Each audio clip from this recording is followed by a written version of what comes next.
Hi, this is Madeline with the Marin Child Care Counsel and Heal. And I wanted to share a recipe that was inspired by all the apples of fall.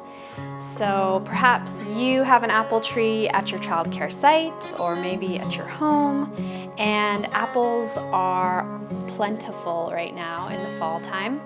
And not a lot of people know how to make their own applesauce. So wanted to show how to utilize these apples in an easy, delicious, and simple way with your children.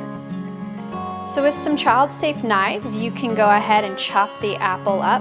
I love to point out to the children the flower design that's here and find other fruits that have that same pattern for seeds.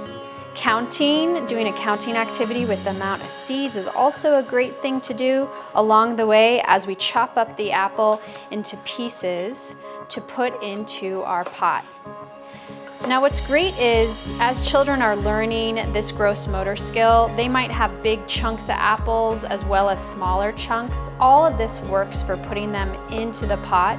So you don't need to have them even, which is another great thing for this recipe. The children can cut to their developmental level and just then toss all the apple cubes into a pot.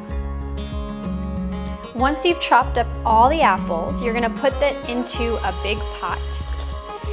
And you're gonna fill it with a little bit of water on the base, add some cinnamon,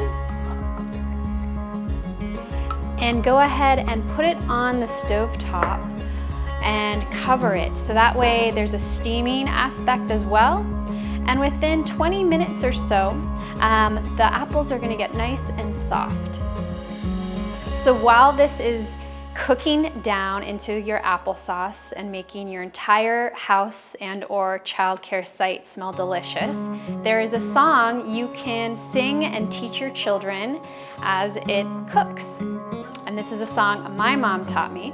And in sign language, this is apples and this is bananas. All right? I like to eat apples and bananas. I like to eat apples and bananas. I like to eat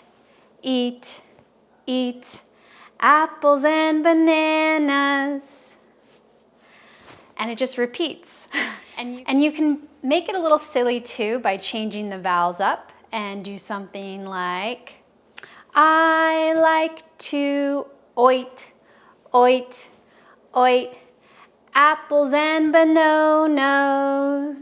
And get creative and get silly and do some sign language and have some fun while your applesauce is cooking. So the apples have all softened up and it smells delicious.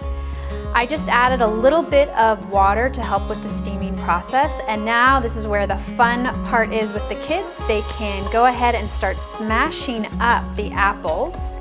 This is a part that all the children love, where they can take a spoon or a potato smasher and they're just going to smash up the apples. You can see that I actually kept the skins on. That's because the skins have lots of nutrients and are fine to make with this applesauce. And so get all the kids involved, have them smash up the apples, and soon enough you will have a delicious and simple applesauce made from scratch. So the apples are mashed up to my liking, and I didn't sweeten this, but you are welcome to sweeten it with a little bit of maple syrup, honey, sugar. However, if the children are making it, often they are so proud of themselves and won't even ask for it to be sweet. So this is the simple applesauce you can make. And if you don't have a stovetop, if you're cooking at your childcare site, you can always put it in a rice cooker or Instapot, steam cooker. There's lots of ways to make this applesauce. It's really simple and delicious, and I hope that you try it at your childcare site or home and tell me how it goes. and I hope to see you back in the kitchen with your kids soon.